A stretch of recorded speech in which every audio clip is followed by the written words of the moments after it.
So now we move into the module of contracts. Let's have a look at the different types. There's mainly 3 of them. The first one is lump sum or fixed price contracts.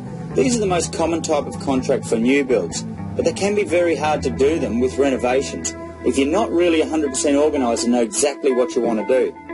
The next type is project management or fixed fee type contracts. They're not as common, but they're probably the fairest contracts of all. They do require a reasonable amount of effort from the client during the build process though. And the last type is cost plus contracts. These are the most common for renovations, but they can be fraught with problems.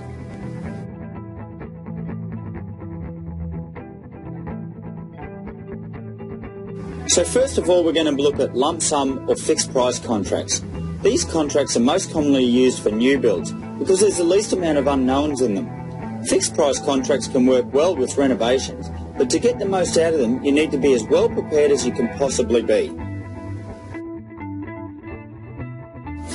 Now you've got to make sure that you understand, lump sum and fixed price contracts are not transparent contracts. The only figures that you're going to see when it comes time for the contract are PC and PS items. That's prime cost and provisional sums. A prime cost is something like your appliances. Provisional sums are earthworks. So you won't know how much the builder's making and how much all the other people on the job site are charging to do the work. We need to make sure that we've got as few unknowns as possible. There is the problem that when you get into unknown areas of the build, they can become quite heavily loaded with contingency to allow for this factor.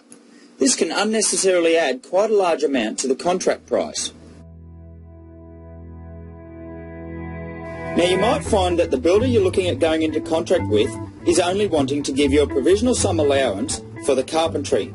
He's not happy to give you a fixed price. You need to be careful of this because this can turn into a can of worms. If you get an allowance put in there, make sure that you have got the option that you can go and get other quotes from other carpenters who can possibly do the job as well. It is imperative that prior to signing the contract, you agree to how you are going to be charged for any of the provisional sums. You've got to make sure that these figures are realistic.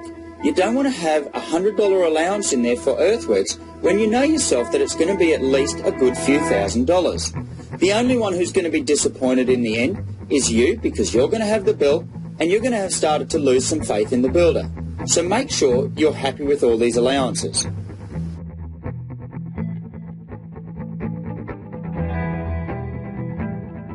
Now when it comes down to provisional sums, it is fair and reasonable to ask that you receive the invoice direct. You're the one who's paying for it. You want to make sure that you're not going to be having to pay any additional margin on top. So pay the figure direct to whoever has done the work. Don't be surprised if the builder tries to charge a margin on the additional expenses associated with the PC and PS allowances if it hasn't been his doing that they have gone over. They'll more than likely require additional supervision, so it is fair and reasonable. Fixed price contracts tend to be the hardest to try and compare apples with apples. This is because they're not transparent enough. They're also very hard to tell if someone's made a mistake in the quoting process. Remember that if a mistake has been made and no one picks it up, or conversely, you drive a very hard deal for the price, inevitably, what tends to happen is that the contractor then starts to look for every and any available option to try and recuperate their losses. Whether this is intentional or not, this is human nature. Nobody wants to be working for nothing, or worse still, nobody wants to make a loss. If you're working with a fixed price or a lump sum contract and you've got a really low price, you just want to be careful. With that lack of transparency, you can quite often find that if they've made a mistake or you've driven a really hard deal, that they'll make sure that they will recuperate the money one way or another and you won't ever know. Now remember, you need to be comparing apples with apples. You're probably going to find that you're going to need to provide most of the PC and quite a few of the PS items to the builders. And then the ones that you don't actually supply, make sure that everyone is putting on the same allowances. This way, it makes it easier for you when you're trying to compare the quotes.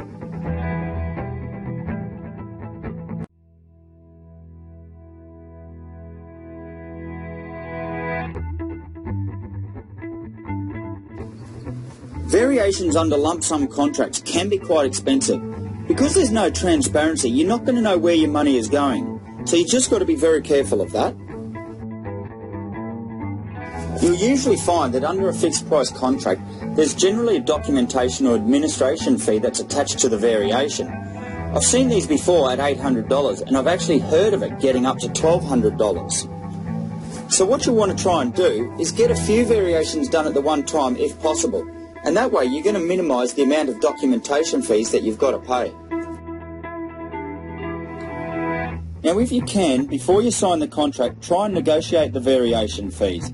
Sometimes this will work, sometimes it won't, but it's worthwhile giving a try because it's money in your pocket.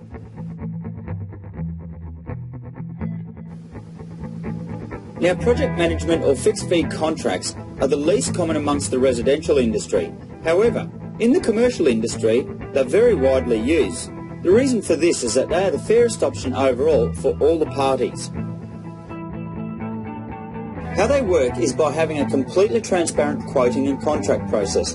The client sees all the individual prices from the contractors along with the management fee of the builder.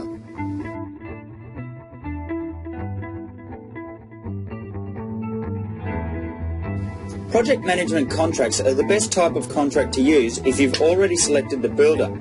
Maybe this is because he's a friend, family, personal recommendation, or you have previously used him. But by using this method, you can stick with the same builder and have him tender all the trades and suppliers essentially on your behalf. You can stipulate that you want a minimum of 3 quotes on every aspect of the project, and you can request that you view all the quotes and be involved in the selection process. So comparing apples with this type of contract is easy. It enables you to pick up the mistakes as well in other people's quotes. Because it's completely transparent, you'll be able to be involved the whole way through the process, and you can make sure that the builder has managed to convey your overall wish and desire for the project. Usually you can find that the project managers are quite happy for you to go and supply your contacts for quoting purposes. Remember to respect their opinion of the contractor, as he's going to be the one having to drive the project and make sure that the desired outcome has been met. But if you have got a cousin, or maybe it's a brother, who's an electrician and he can save you good money, you're best talking to the builder about it, because quite often they're more than happy to substitute your person for their guy. Variations under a project management contract are usually cheaper, as more often than not there is no administration or documentation fee there, as you are paying all the bills directly to the subcontractors. There is less chance of you paying a margin on the individual parts of that variation. Project management contracts will generally require you, the client, to pay all the bills direct. You should only be doing this if the manager has processed all the bills and they are in accordance with the quotes that were signed at the contract stage. In some cases, project managers are also happy to make all the payments for you. Usually this would be after you've signed off on all the payments and have deposited the required amount of funds in their bank account. Project management contracts will usually require the client to have more involvement in the project and more than likely a weekly or fortnightly meeting on site. By doing this regularly, you will minimise the chance for mistakes. The chances of mistakes getting too far down the track become expensive to rectify if noticed too late. But by keeping in regular contact, you'll find you will develop a relationship with all the guys on site. And this should also help you to get whatever you need or want a hell of a lot easier. The fees that the project manager may charge can vary quite a lot depending on the level of difficulty. Sometimes you may be able to save time and money by spending time on the job, mainly with the procurement of materials, such as PC items, and possibly also with site labouring and clean-up and taking away rubbish. So overall, we have found project management contracts to be the best value. They're the best for being able to save money, and what they do is they lock in the builder straight away so we know exactly how much he's going to cost.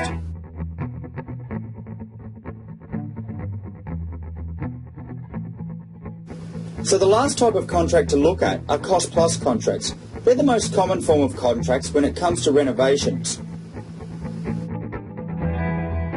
Our cost-plus contracts work exactly as the name suggests. It is a straight percentage on top of every single cost associated with the job. Now there are advantages with this, but they are few and far between, and they're not that easy for clients to achieve. These cost-plus contracts are extremely open-ended. You very rarely see any fixed prices in them. This may seem fine on the surface, but there is no incentive for the builder to try and save you any money. In fact, he's realistically encouraged to get the project more expensive so that he can make more money. Cost-plus contracts are no different to having someone working for you on wages, and the longer it takes, the better for them. Something to be aware of is that cost-plus contracts are actually not endorsed in some states. Now what this means is that the regulatory authority won't support you in any type of contract dispute. Usually with cost-plus contracts, the head contractor will also be doing an element of the work himself, and usually it's on an hourly rate. They don't normally do it on a set contract price, but you've really got to try and get that price locked in so you know exactly where you stand. Just be careful that everyone doesn't see you as the money tree if you've got them on hourly rate. The longer it goes on, the better it is for them.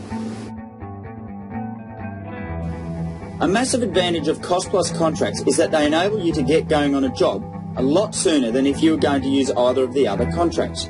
You don't need to do any homework on any of the fixtures or finishes before the contract signing. But if you are going to get finance, you need to make sure that your bank supports the type of contract that you want to use.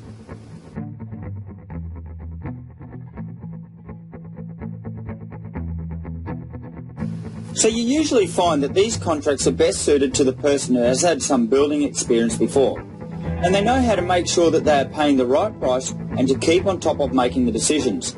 You can use cost-plus contracts, and they do work very well, but you really want to make sure that you're on top of it all the time. Cost-plus contracts can work for you. They can work very well, but you have to make sure that you have the final say on who gets the job, along with the right to ask for more quotes for the work. Cost-plus contracts work very well for a client, but you have to have your wits about yourself, and you need to be the driver when it comes to pricing. You need to push for fixed price quotes, and you need to understand what is included in each one. This way, you're always comparing apples with apples.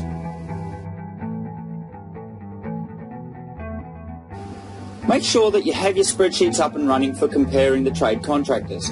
A spreadsheet for comparing trades can be a lot simpler than the one required for comparing head contractors, but they are still vital, so you can see exactly what is going on in black and white. We've built an action sheet for you that helps compare the head contractors. This will give you an idea of what you need for comparing subcontractors.